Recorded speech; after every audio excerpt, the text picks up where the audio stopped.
Fala pessoal, tudo bem? Isso aqui é mais um Economia em 5 Minutos, podcast do Banco BV, comigo Carlos Lopes e com Roberto Padovani. E essa semana a gente vai conversar um pouco sobre câmbio, né? O dólar que não para de cair, tem surpreendido bastante grande parte do mercado aí nesse início de ano. E a grande questão que fica é por que ele está tão apreciado nesse início do ano, por que o dólar está tão baixo e qual vai ser o comportamento dele no restante do ano, se essa apreciação continua ou se a gente tem uma reversão. E para começar, eu vou falar um pouco de por que ele está tão baixo, né? Nesse início de ano, algo que chamou muito a atenção foi o fluxo de estrangeiros, principalmente, para o Brasil.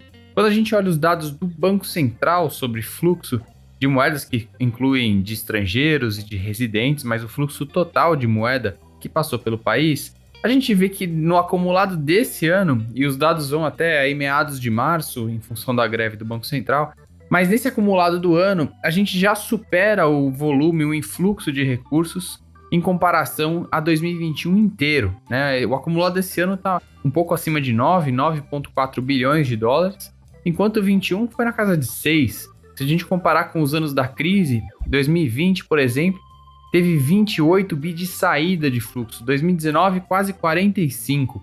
Então, de fato, foi uma reversão muito forte, né, de 19 para 20, 21. E agora esse ano já apresenta só nesses 3 meses já um volume maior do que foi o ano passado inteiro. Quando a gente olha para a bolsa também, o fluxo da B3, aí nesse caso exclusivamente de estrangeiros, o fluxo nesse início de ano ele já está quase equivalente ao do ano passado. Ou seja, tudo isso para mostrar que o fluxo de fato do estrangeiro vindo para o Brasil tem sido muito grande. E esse fluxo ele pode ser explicado por 2 motivos. Um deles é commodities, né? As commodities se valorizaram muito esse ano. Isso se beneficia aqueles países que são grandes exportadores de commodities, como é o caso do Brasil.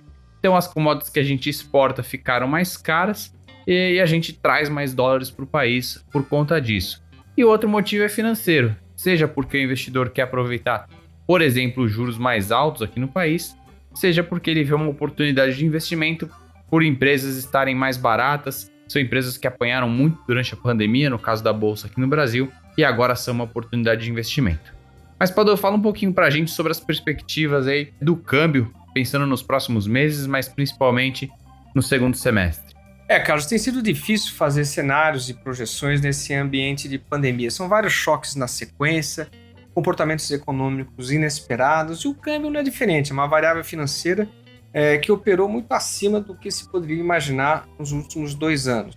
Quando todo mundo achou que o dólar fosse ficar descolado ainda do que a gente chama de fundamentos, ele voltou rapidamente para um patamar de 4,60, que teria um preço justo, nesse início do ano. Bom, você já explicou os motivos dessa volta, e a questão é saber, e a partir de agora, o que vai acontecer? Obviamente que nesse cenário de pandemia é sempre muito arriscado dizer qualquer coisa, ainda mais sobre o dólar, mas a gente sabe que alguns movimentos são prováveis. Então, o primeiro deles é que a gente está tendo aí pandemia na China, uma guerra importante na Europa, Estados Unidos subindo juros. Isso tudo faz com que o crescimento global seja menor do que o esperado. Com menos crescimento, você tem menos demanda por matérias-primas e isso afeta o desempenho do mercado cambial local, dada a nossa dependência das exportações de commodities.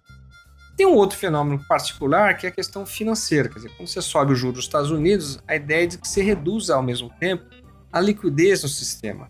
Portanto, isso fortalece o dólar, que historicamente tem uma correlação negativa com commodities. Então, além de preço de commodities estar pressionado, você vai ter dólar forte no mundo e os juros subindo diminui o diferencial de juros a favor do país.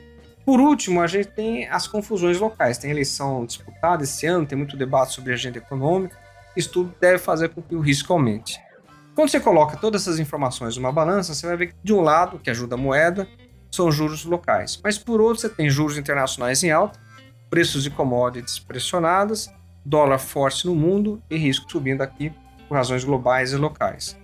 O impacto, portanto, é muito claro nos fluxos de comércio e nos fluxos financeiros. A gente vai exportar menos porque o mundo cresce menos, e com maior risco no mundo, você vai ter menos fluxos financeiros. Então, provavelmente, esses movimentos de ingressos capitais que a gente viu ao longo do primeiro trimestre desse ano não devem continuar ao longo do segundo semestre. A gente deve ter uma reversão desses movimentos e, portanto, a tendência é que o dólar suba. Justamente por isso, A gente está trabalhando aí com um patamar de 5,50 para fechamento do ano. Muita gente no mercado falando um patamar de 5,20, 5,30. A cabeça dos economistas é de que esse movimento, tanto no câmbio, ele é temporário. Bom, mas é um cenário de risco que a gente vai ter que acompanhar. Conte conosco, nos falamos na próxima semana.